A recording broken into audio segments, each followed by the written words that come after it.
Bíblia nessa noite, uma noite tão especial, de um dia tão especial. Hoje, eu acredito que quando você na sua casa acordou, você logo buscou se a sua mãe está possível de ser acessada.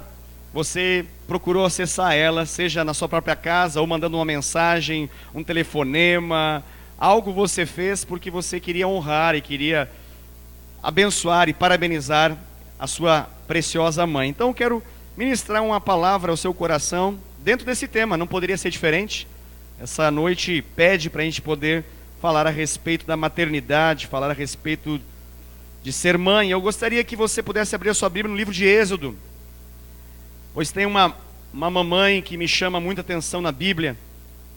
Eu quero falar um pouco sobre a vida dela, sobre o testemunho da vida dela e a partir disso eu creio que você também vai ser edificado e Deus vai falar com você nessa noite. Então abra a sua Bíblia por gentileza no livro de Êxodo, capítulo de número 2, livro de Êxodo, é o segundo livro da Bíblia.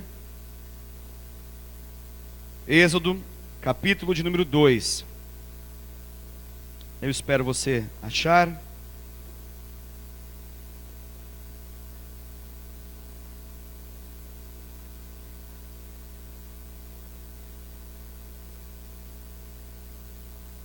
Glória a Deus. Amém, queridos?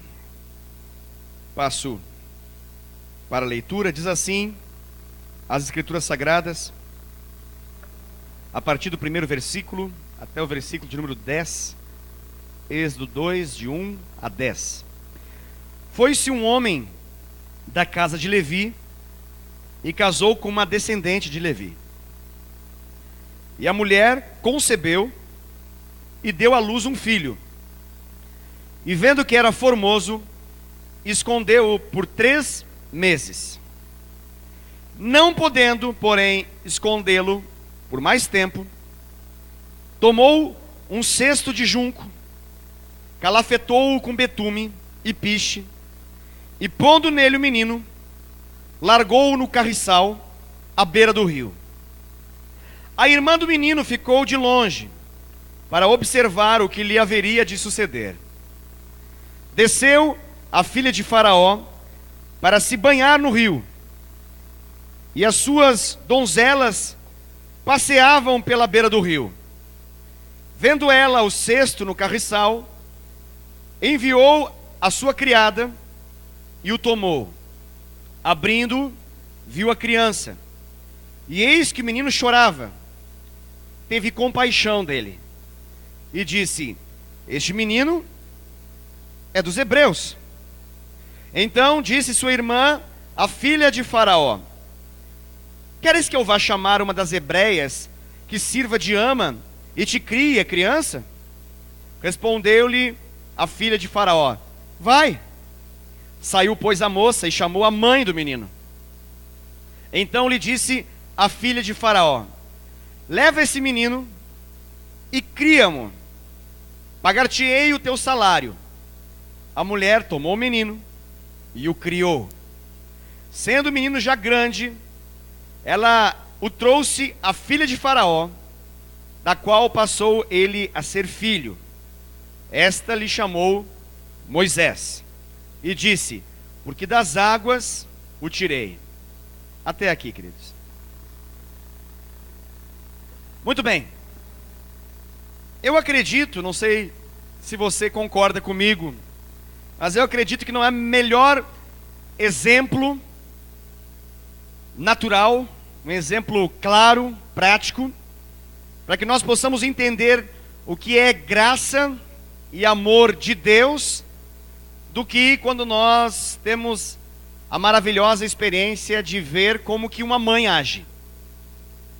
De modo que eu acredito que quando a Bíblia fala graça de Deus, na minha vida, pelo menos, eu associo a expressão materna, obviamente por meio da minha mãe, mas eu vejo isso de um modo geral, quase que de modo pleno, total, eu vejo isso nas mamães. Desde o momento que a mamãe ela sabe que ela está grávida, já começa esse processo a se manifestar. desde o primeiro instante. É algo maravilhoso isso. Mesmo ainda sem barriga, ela já começa a acariciar uma futura barriga. Ela começa a acariciar algo que ainda vai crescer, que ainda não passa de uma célula ovo, mas que ela já previamente chama de filho, chama de filha. E ela não vê a hora de descobrir o que de fato é. E ela vai levando esse processo, manifestando em todo o tempo, isso eu falo de modo geral, manifestando muito amor. Obviamente, depende, claro, da maneira como o parto é feito. O momento mais desejado dessa mamãe, que ficou aguardando ali os seus 9 meses, algumas um pouquinho antes, é ver a face do bebê, perceber como ele é. Ela não vê a hora e ela está, na maioria das vezes, impedida de ver no primeiro momento isso. Na nossa atual situação, é mais comum os pais verem. Eu, por exemplo, vi o Gessé antes da Dai. Eu também vi o Eliel antes da Dai. E eu percebi eles antes dela perceber qualquer coisa. Mas depois, eu vi por antecipação, estava mais alto e conseguia ver além daqueles panos que eles colocam. Então, prontamente, eles trazem o bebê ainda sujo e colocam ali. E ali tem um link sobrenatural. Um elo se forma de um modo que é difícil explicar tudo que representa essa tal maternidade. E eu vejo essa narrativa que eu acabei de dizer, e vejo nessa história aqui um retrato bem claro disso que eu estou mencionando. Porque essa maternidade não se expressa apenas nesse primeiro momento, mas todos nós aqui somos filhos. É possível que a mamãe de alguém aqui já não esteja mais na terra, já não esteja mais entre nós, mas todos nós somos filhos e sabemos o que de fato uma mãe representa. E num dia como esse, é um dia que naturalmente nós acordamos e vem um filme na nossa cabeça, de vários e vários e vários momentos, não apenas nos primeiros dias de vida, que naturalmente nós não nos lembramos, mas de momentos especiais, onde a nossa mãe manifestou de forma muito especial amor, afeto, carinho, abraço, beijo, compreensão, entendimento, proteção, um cuidado. E a gente poderia aqui ficar falando 1 hora, pelo menos, de todos os atributos que vêm junto num pacote chamado ser mãe. E é impressionante isso, porque uma parte das mamães planejaram ser mães, uma parte das mamães aqui nessa noite e no mundo de modo geral pensaram a respeito da maternidade, queriam maternidade, casaram e desejam e desejaram ter filhos, e então isso aconteceu e foi maravilhoso. Mas para algumas isso é, entre aspas, um acidente, isso é um acontecimento inesperado. Mas mesmo assim, passando os 2 segundos iniciais do susto, brota do nada, não é bem do nada, porque isso na verdade vem do próprio Deus, a maternidade se estampa, se manifesta e se assemelha a uma mãe que planejou isso há anos e anos e anos. Isso é sobrenatural, é maravilhoso. Na história que nós lemos aqui, a Bíblia ela vai ressaltar uma mãe aqui em especial. Uma mãe aqui, eu entendo que ela é extraordinária. Ela foge à lógica, à normalidade, à ordem comum das mamães. E isso está envolvido com a história dela. A história dela é uma história diferente da sua vida, tenho certeza disso, ou de qualquer mamãe que esteja aqui. Porque o contexto daquele momento era muito difícil, muito duro. E essa mamãe, ela vai manifestar ao longo da sua história na Bíblia, ela vai manifestar amor, ela vai manifestar fé, ela vai manifestar coragem, e ela vai manifestar muita, mas muita sabedoria. Essa mamãe vai manifestar tudo isso. A atitude dessa mãe aqui, que é a mãe de Moisés, ela vai fazer uma enorme diferença na vida de Moisés. E é natural nós sabermos a história de Moisés, mas para Moisés realizar a sua história só foi possível porque uma mamãe fez o que fez. Se ela não tivesse feito o que ela fez, Moisés nem vivo estaria para poder ser libertador de Israel.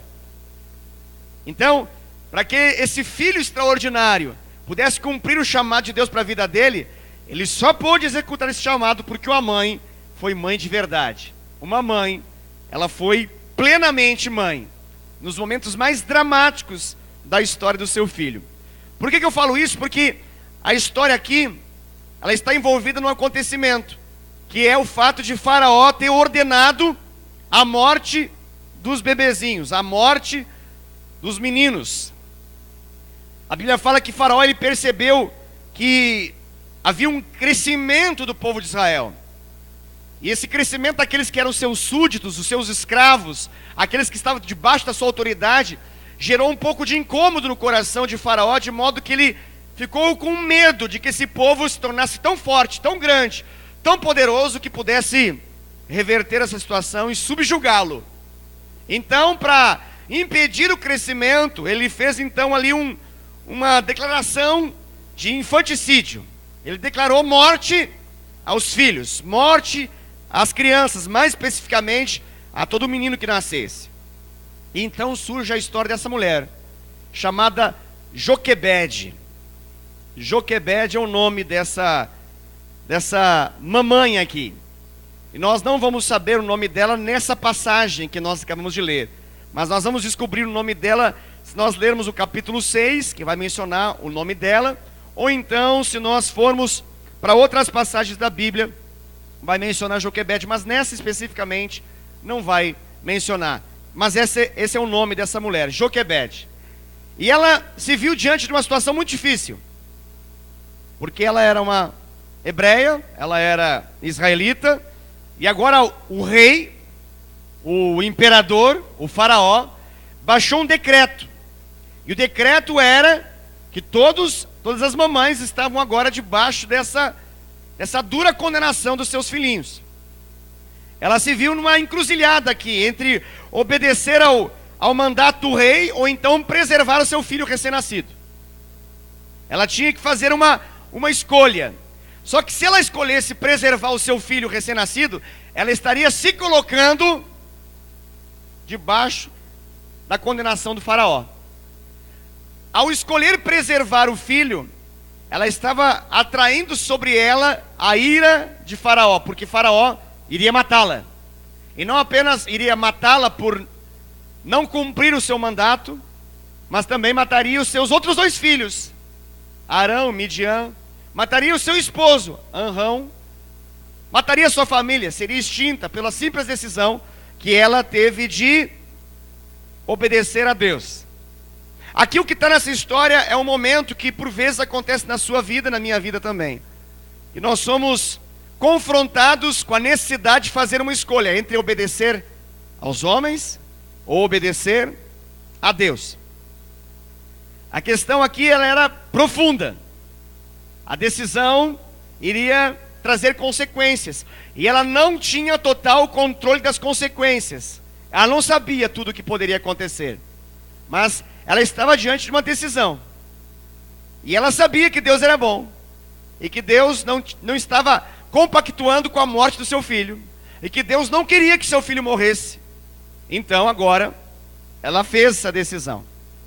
Quando a Bíblia fala lá em Atos capítulo 5, versículo 29, antes importa obedecer a Deus do que obedecer aos homens, é em situações como essa, aonde a lei dos homens nos coloca diametralmente oposto à vontade de Deus, nos coloca em xeque diante daquilo que Deus claramente nas Sagradas Escrituras diz que a gente deve fazer. E Joquebede era uma mulher de Deus. Joquebede era uma mulher temente a Deus, uma mulher crente, e a prova disso é que ela escolheu obedecer a Deus e não a Faraó. Pois bem, ela fez isso ao longo de 3 meses. Eu sei que muitas mamães aqui já tiveram filhos e sabem como é essa experiência dos 3 primeiros meses. Eu estou vivendo ela, não sou mamãe, eu sou papai, mas a gente está vivendo essa experiência lá em casa. Se você não sabe, porque faz muito tempo, talvez você nem lembra mais o choro do seu bebê, eu quero narrar para você, talvez faz muito tempo, que eles choram e choram muito. Muito. Como naquela época não tinha todos os medicamentos que tendem a acalmar um pouco esse momento de muito choro que um bebê tem, você tenta imaginar o que significou na prática proteger esse menino dos soldados egípcios e da fúria de Faraó ao longo de 3 meses. Então, literalmente a Bíblia diz que por 3 meses ela escondeu o bebê na sua casa. Então, tenta imaginar como que é a mamãe viver, aqui no caso mais especificamente do que qualquer outra mamãe, viver 24 horas em função da possibilidade do Moisés começar a fazer... Eles começam assim. Aí se nada for feito, aí eles berram. Então, ela tinha que agir no primeiro sinal. Tá comigo, hein? Tá entendendo, né? É isso que ela tinha que fazer, porque se ele berrasse e um vizinho qualquer ouvisse, soldados bateriam na sua porta, não apenas bateriam na sua porta, dariam uma patada na porta e entrariam e acabariam rapidamente com a vida de Moisés. Então tente imaginar que todo momento de fome, todo momento de desconforto que esse bebê teve, todo momento de calor que ele teve, de frio que ele teve, a hora do banho, todas as possibilidades de choro, todas tinham que ser prontamente abafadas, prontamente atendidas. Para quê?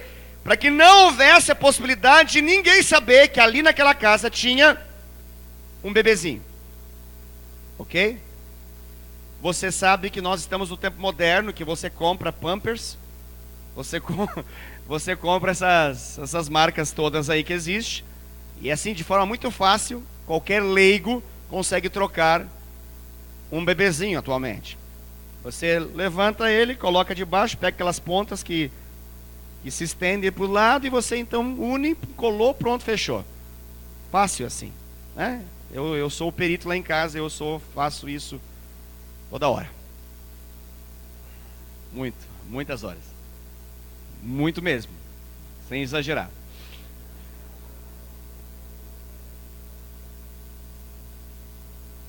Mas no tempo antigo não tinha isso.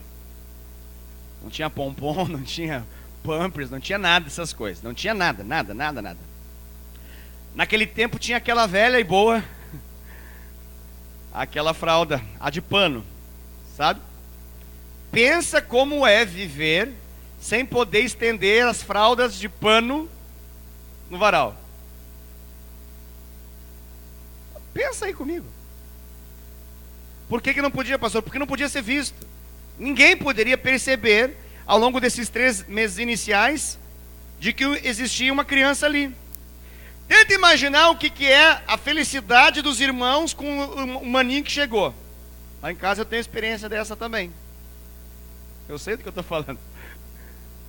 O Eliel, se deixar, ele quer ficar todo o tempo em função do Jessé. Uma das frases interessantes, o Eliel é um menino um homem, né, de muitas frases, né? Algumas frases interessantes. Ele tem uma que aconteceu há um tempinho atrás, aí há uns 15 dias atrás, que é a seguinte frase, porque ele tenta pegar de qualquer jeito o Jessé, né? Então a gente fala, não pega o Jessé. Então ele vai batendo o pé assim para a sala e fala assim: por que vocês fazem isso comigo? Eu amei tanto meu irmão e agora não posso pegar ele no colo. Veja bem, 4 anos de idade essa criaturinha. Eu não sei quem lhe puxou essa dramaticidade toda. Eu não sei. Sou uma pessoa serena, tranquila, calma.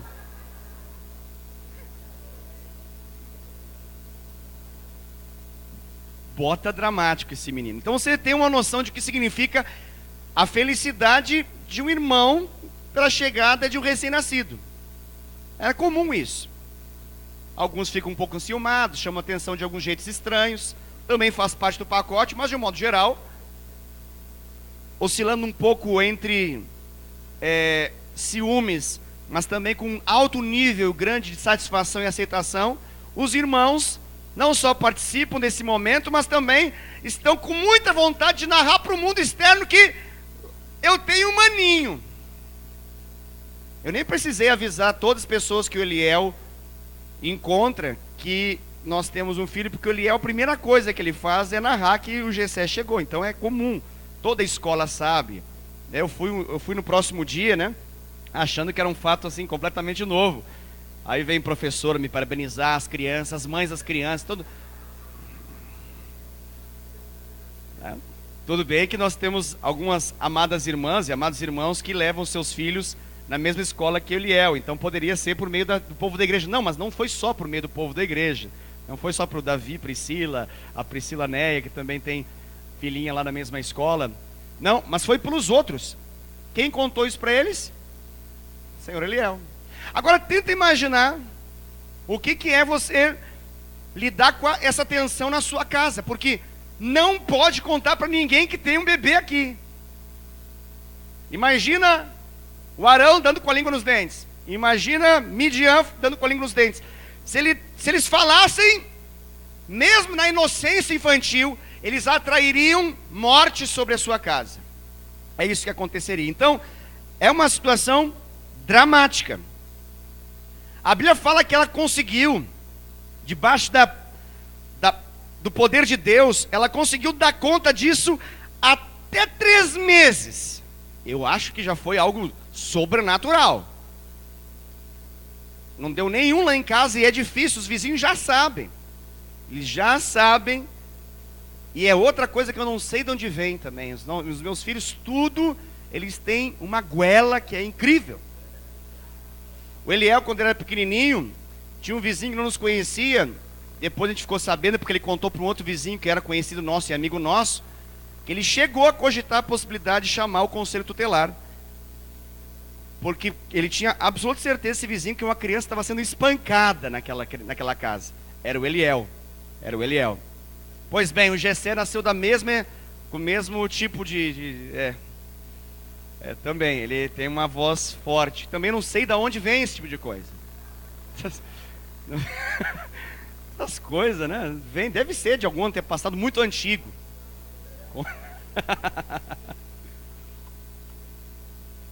Pois bem, eu estou falando isso para você poder entender um pouco do quadro. A Bíblia fala que a situação chegou até o seu limite. E aqui eu quero que Deus possa falar ao seu coração algo para a sua vida também. Joquebede, ela conseguiu dar conta da situação até o limite. Mas chegou um momento onde ela não podia mais fazer algo. Era aquilo que a gente fala, é o fim. Até onde deu, eu fui. Enquanto estava na minha capacidade, eu fiz. Mas chega um momento, diante de algumas circunstâncias da nossa vida, que por mais que nós nos esforcemos, por mais que nós lutemos, ainda assim, chega um dia que levanta uma placa e se estampa na nossa frente. É o letreiro do filme, no final do filme, né? The End. Chega o momento do fim. Acabou. A Bíblia então diz que esse momento chegou. Só que o interessante é que quando as possibilidades humanas acabam, as possibilidades divinas se manifestam. Quando nós dizemos ponto final, Deus transforma num ponto e vírgula. Ele acrescenta uma vírgula debaixo do ponto e a história continua. E não apenas continua do nosso jeito, porque nós não temos mais jeito algum, que já acabou para nós. Agora ela é toda do jeito de Deus. Isso é extraordinário. Isso vale para mamães, para papais, para irmãos, para filhos, para todos aqui. Há situações na sua vida, na minha vida, que nós vamos até o limite. Nós nos esforçamos, batalhamos, tentamos, lutamos, oramos, buscamos, jejuamos, fazemos tudo que é possível, e até um pouquinho daquilo que é impossível, mas chega uma hora que algo é decretado, deu, fim, stop, não vá mais. E essa é a hora que nós podemos dizer que começa algo que é o sobrenatural. É algo que nós podemos chamar de um milagre de Deus. É o milagre de Deus. E eu acredito que Deus não vai fazer aquilo que nós devemos fazer.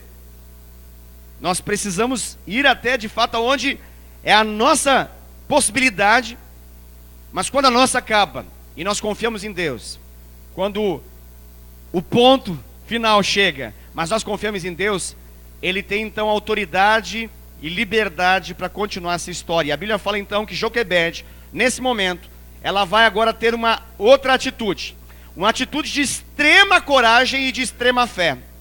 A Bíblia fala então que ela pega um cesto de junco, e ela agora vai revestir esse cesto de junco. Ela vai, no nome mais atual, ela vai impermeabilizar esse cesto, de modo que não entre água nesse cesto. Ela então pega betume, barro, mistura, e ela faz uma camada forte e resistente dentro daquele cesto, de modo que não passe água. E é interessante que, eu acredito, a Bíblia não dá detalhes nisso, mas quando você fala desses elementos, o cesto, ela pega barro, betume, esses elementos que a história aqui menciona, eu acredito de fato que está falando de uma situação muito simples. Ela pega objetos simples, que provavelmente ela tinha na própria casa dela. Ela não busca algo que não esteja próximo dela, mas ela busca algo que está ali com ela. O que Deus quer falar conosco a partir desse detalhe da ministração aqui? De que muitas mudanças e muitos milagres que nós desejamos, que nós ansiamos, que nós queremos que aconteça na nossa vida, eles acontecem quando nós agimos de modo simples, com aquilo que nós já temos, e não com aquilo que nós ainda não temos. Existe uma dificuldade para muitos em entender que aquilo que nós já temos pode ser algo que Deus use para manifestar o seu milagre. E a dificuldade que temos em olhar para aquilo que é simples e que nós já temos, é justamente o fato de que é tão simples, que não parece lógico que Deus possa se utilizar daquilo. Deixa eu explicar para você o que eu estou querendo dizer, senão você não vai conseguir compreender. A Bíblia fala que Jesus, certo momento, Ele alimentou uma grande multidão. Como Ele alimentou essa grande multidão? De aproximadamente aí umas 4.000 pessoas a 5.000 pessoas. Como que Ele fez isso? Se utilizando do quê?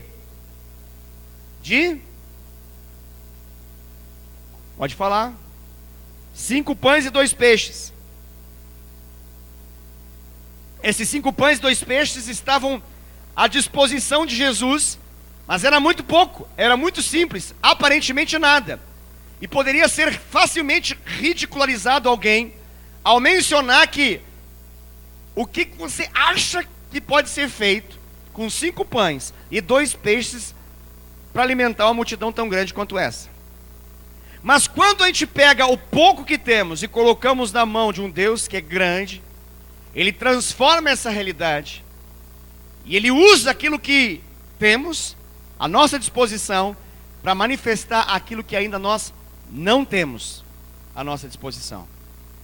Pastor, por que está falando isso? Porque eu acredito, e esse é um momento bom para você pensar um pouco, se Deus não está falando com você, de que alguma coisa à sua volta Ele já deu, que vai ser a matéria-prima para o milagre que Ele vai manifestar. Mas talvez você olhou e desprezou porque não passava de um cesto. Talvez você simplesmente achava que era um cesto desqualificado qualquer, de pouco valor, mas era um instrumento da salvação de um menino que ia se transformar num homem e queria libertar uma nação, e queria fazer a história de Deus naquela geração. Deus, Ele costuma fazer grandes coisas com as nossas pequenas coisas. Deus, Ele costuma muito facilmente usar de algumas coisas que nós já temos à disposição para manifestar aquelas que ainda nós não temos à disposição. Os milagres de Deus normalmente são assim. Então a Bíblia fala que o cesto ficou pronto. E quando o cesto ficou pronto, a Bíblia fala que Joquebede então, ela fez algo surpreendente. E se a gente não entender, parece que agora ela vai matar o filho. Mas não é isso que ela está fazendo. Com toda a verdade, eu menciono que ela não é isso que ela está fazendo. Se fosse, ela não faria essa obra que ela fez nesse cesto. Mas agora, ela vai colocar o menino, 3 meses de idade, ela vai colocar ele dentro daquele cesto, ela vai se dirigir até o rio, e agora ela vai lançar ele naquelas águas. Ela lança no rio Nilo Moisés. Se a gente não conhecesse essa história como nós já conhecemos e sabemos o final dela, logicamente nessa parte a gente fica pensando, o que está acontecendo ali? O que ela está pensando? O que ela está imaginando que vai acontecer? O que está no coração dessa mãe ao fazer isso? O que passa na cabeça de Joquebede? Não é perigoso demais deixar um bebê à deriva, sem correr do lado? Não é perigoso demais lançá-lo na correnteza de um rio? Não é perigoso demais? Não existe muitos riscos? Não existe muitos riscos, existe todos os riscos, todos. Mas por que ela fez isso então, pastor? Porque chegou o limite. Chegou o momento que se ela mantivesse ele em casa, ele seria morto. E não apenas ele seria morto, mas toda a sua família seria morta. Então, ela, antes dos soldados egípcios chegarem e matarem o seu filho, ela se antecipa. E agora, ela prepara esse menino e lança ele nas águas. A história avança, e eu creio que no coração de Joquebede ali, é o momento mais desafiador de toda a sua vida até então. Porque ali agora ela tem uma fé, e ela vai demonstrar uma fé totalmente ligada ao sobrenatural de Deus. E eu acredito que ela fez isso com convicção. Ela fez isso com a convicção de que o Senhor iria salvar o filho dela. Porque se ela achasse que o Senhor iria matar o filho dela, então seria muito mais fácil ela deixar ele chorar. Ela poderia pegar as fraldas e colocar no varal. Ela poderia não fazer nada quando ele chorasse, deixar chorar um pouquinho mais. E logicamente, alguém viria e acabaria com aquele bebê. Se ela não tivesse esperança alguma, é isso que aconteceria. Mas ela tinha expectativa em Deus. Ela tinha esperança no Senhor. Ela cria de todo o coração que Deus tinha uma resposta, uma solução para aquele momento. Então, ela preparou esse menino. E eu acredito que nós podemos aprender algo também aqui. Porque eu acredito que essa é uma palavra da parte de Deus para algumas pessoas aqui. Esse momento aqui é muito interessante porque não há ninguém que possa cuidar melhor do filho dela do que Deus. Mas para a vida de Joquebede, na vida de Joquebede, viver isso que nós acabamos de dizer, foi muito custoso, foi muito sacrificial, foi um sacrifício muito grande.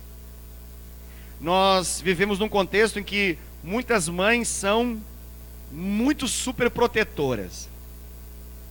Mães super protetoras ao ponto de não perceberem o mal que causam. Que fazem o filho depender tanto delas, que passa a depender só delas. E terá muita dificuldade de depender de Deus. Então, essa mamãe, agora ela está no momento mais difícil da vida dela, que vai contra toda a lógica da maternidade protetora, e que pode parecer para qualquer desavisado que é uma loucura o que ela está fazendo, mas não é. Ela está agora confiando na máxima proteção que alguém pode dar para o filho dela, e que não é ela que dá, mas é Deus quem dá. Tem mamães que quando a escola avisa, ou a igreja avisa que vai ter um evento com o filho, a mamãe logicamente procura saber absolutamente todas as possibilidades dos riscos possíveis, imagináveis, inimagináveis. E se alguém não pensou, ela avisa quais são as possibilidades que existem, que não foram pensadas antes, que precisam muito serem levadas em consideração para que não aconteça nada com meu filhinho amado. É inimaginável para uma mãe, para algumas mães é claro, pensar que um filho consegue ficar vivo meia hora longe de casa, 40 minutos lá embaixo. A mãe já fica, algumas mães ficam preocupadas. Será que está dando de comida lá embaixo para ele? Será que não está com frio? Será que não bateram nele? Será que ele não se machucou?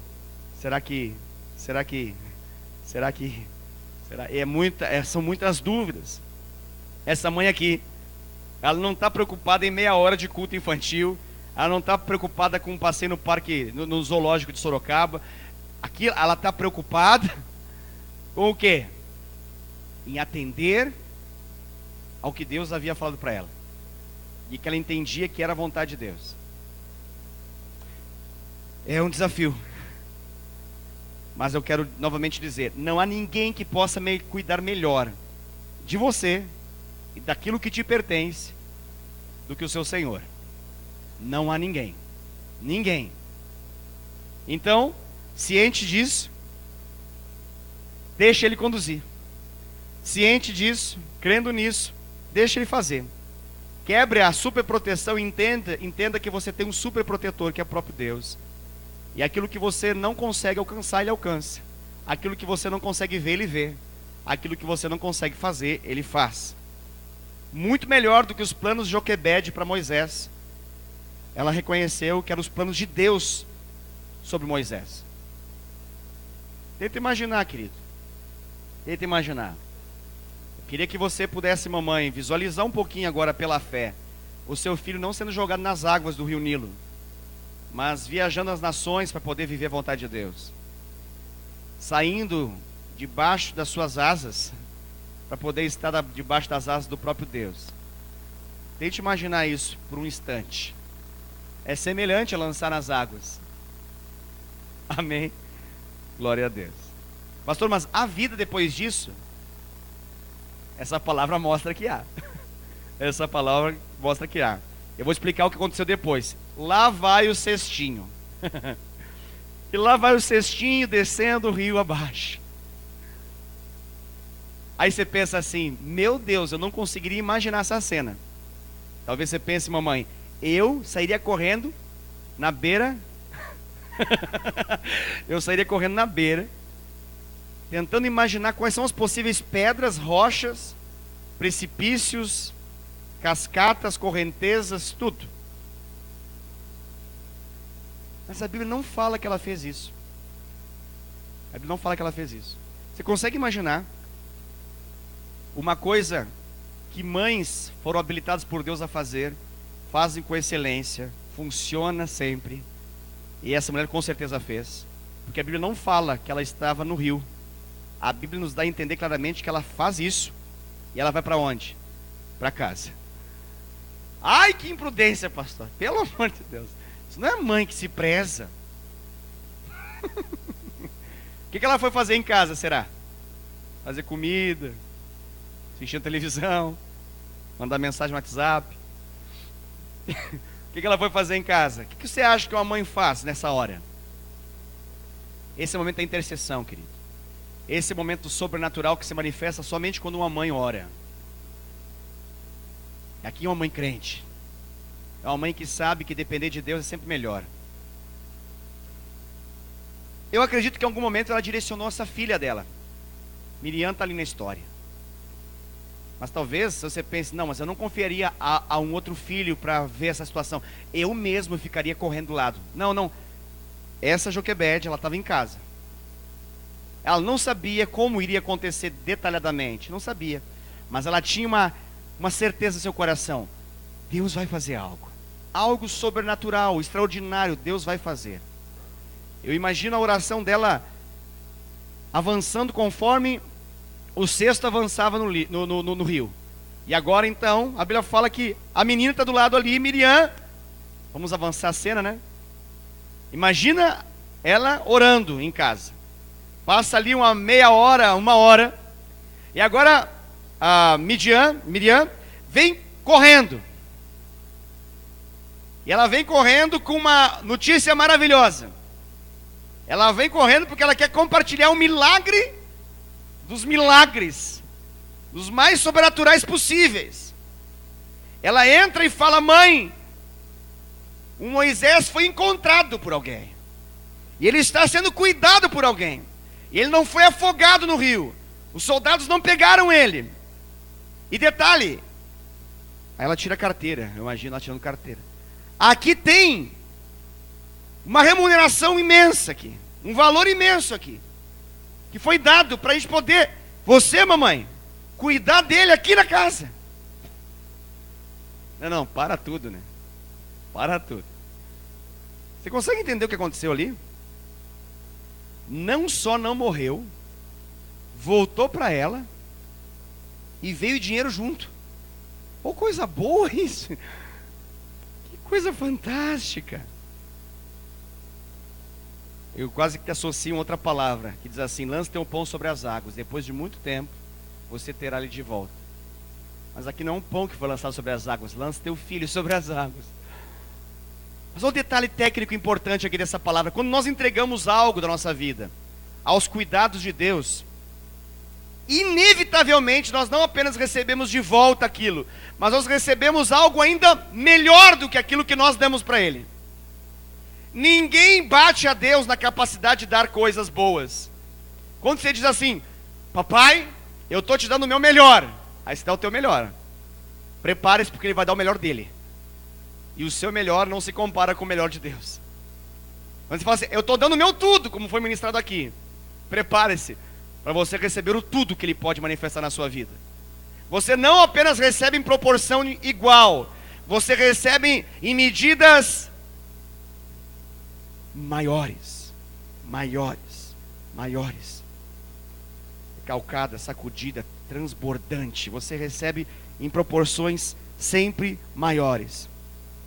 Podemos aqui pensar que Joquebede, ela sabia alguma coisa do que ia acontecer. Talvez você pense assim: não, mas ela sabia que a filha do rei estaria lá. Você acha em sã consciência que ela sabia disso? Você acha que ela conhecia, tinha intimidade com a filha do rei? Talvez até seria a alternativa a não acontecer. Porque se é a filha do rei, você acha que quem estaria mais disposto a obedecer ao rei do que senão a própria filha? Pela lógica, se tem alguém que vai cumprir mais facilmente, mais rapidamente a sentença do faraó, são aqueles que são da casa do faraó. E agora a Bíblia fala que ela foi, e quem está ali com o bebê é quem? A filha de faraó. A própria filha de faraó. Que extraordinário. Qual que era a probabilidade da filha de faraó matar? Toda. Qual que era a probabilidade dela perguntar e ver pela face, pela fisionomia, pelas expressões do corpo daquele bebê? Ela mesma disse: não é egípcio. Ela mesma ali percebeu: é filho de hebreu. Você consegue imaginar esse momento? Agora, a mãe não está vendo isso, mas a mana, a irmã, está ali. Que momento? Que momento? Ela chega na hora. Ali na hora, para poder responder à filha e para poder propor algo à filha do faraó. Que coisa extraordinária. A palavra de Deus, ela fala que todas as coisas cooperam para o bem daqueles que amam a Deus, que foram chamados segundo o seu propósito. Romanos 8, 28. Todas as coisas. Todas as coisas. Todas as coisas. Glória a Deus por isso. Esse menino foi chamado agora a não apenas estar na casa de Joquebede, mas agora sobre ele veio uma outra sentença. Ele não apenas deixaria de morrer, mas agora ele passaria a viver no palácio. Mas detalhe, só no tempo certo. E esse é o momento agora que essa mãe, ela vai ministrar algo poderoso sobre a vida desse menino. Com certeza. Eu não consigo imaginar que Moisés se transformou naquilo que se transformou só porque corria um sangue judaico dentro dele. Mas ele se transformou naquilo que se transformou porque ele foi ensinado pela sua mãe. Ele viu em casa o que significava levar Deus a sério. Ele entendeu por meio da atitude da sua mãe o que significava se entregar a Deus, o que significava sacrificar a Deus. Essa Joquebede vai ser mencionada em outras passagens como uma mulher que não deu lugar ao medo, mas ela colocou toda a sua confiança no Senhor. Ela não se desesperou, como é costume de muitas pessoas, mas ela confiou na situação mais extrema da sua vida. E Moisés então se tornou esse grande homem de Deus, que depois confiou no Senhor, e depois vai investir contra a maior potência daquela geração, que era o próprio faraó. Com quem ele aprendeu isso tudo? Com quem ele aprendeu a confiar mais em Deus do que no faraó? Com quem que ele aprendeu a confiar mais no Senhor do que nas circunstâncias? Com a sua mãe. com a sua mãe. Eu estou ministrando essa palavra ao seu coração, querido, porque eu de fato acredito que uma mãe pode muito em sua eficácia, na medida que ela é de fato uma mulher de Deus. Eu não sei, não tenho como precisar isso, mas eu tenho uma desconfiança que Deus leva orações de mãe muito mais a sério do que muitas outras orações. Eu não sei porquê, mas eu tenho uma impressão de que elas conseguem orar de um modo mais profundo, porque Deus deu a elas a capacidade de manifestar amor, graça, de um modo mais profundo. Por isso que eu comecei essa ministração dizendo que há uma semelhança muito grande na expressão da graça do próprio Deus, quando nós vemos a maneira gratuita que uma mamãe lida com os seus filhos. Elas criam para a sociedade, elas criam para que esses homens e mulheres de Deus possam percorrer as nações, cumprindo com aquilo que Deus falou, com aquilo que Deus mandou, mas elas lidam todo o tempo com o máximo amor, com a máxima entrega, com a máxima aceitação, como se sempre fosse delas, mas como uma mãe crente é, sabendo que, na verdade, esses filhos sempre foram de Deus, sempre foram de Deus, e cabe a elas trabalhar esses filhos para que eles possam saber como viver uma vida com coragem, com ousadia, com sabedoria e com fé, em nome de Jesus. Amém. Glória a Deus. Feche seus olhos, vamos orar, querido.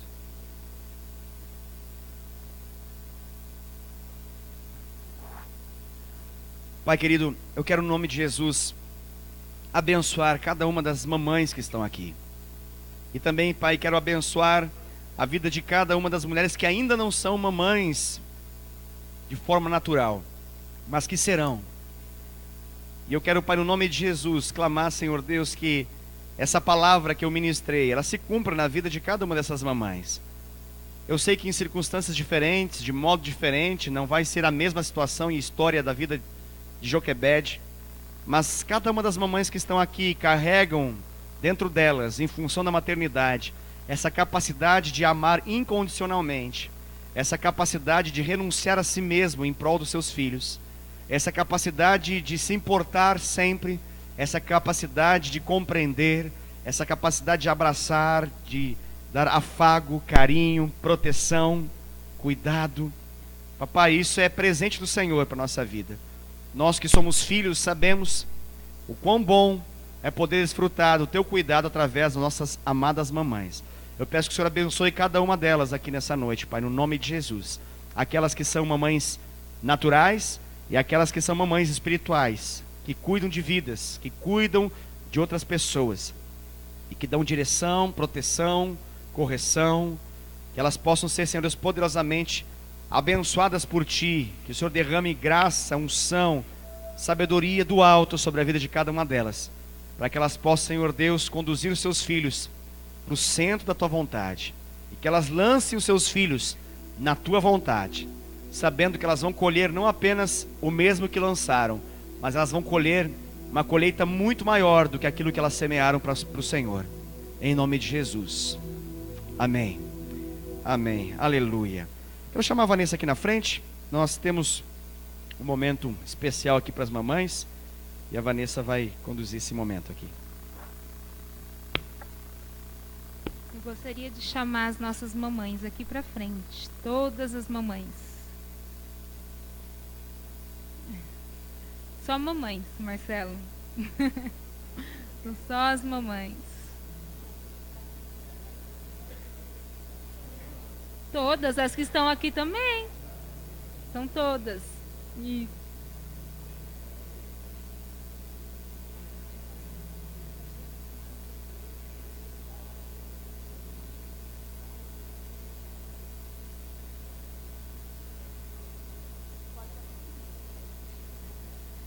Agora eu queria que vocês olhassem para cá. Aqui, ó, para mim aqui.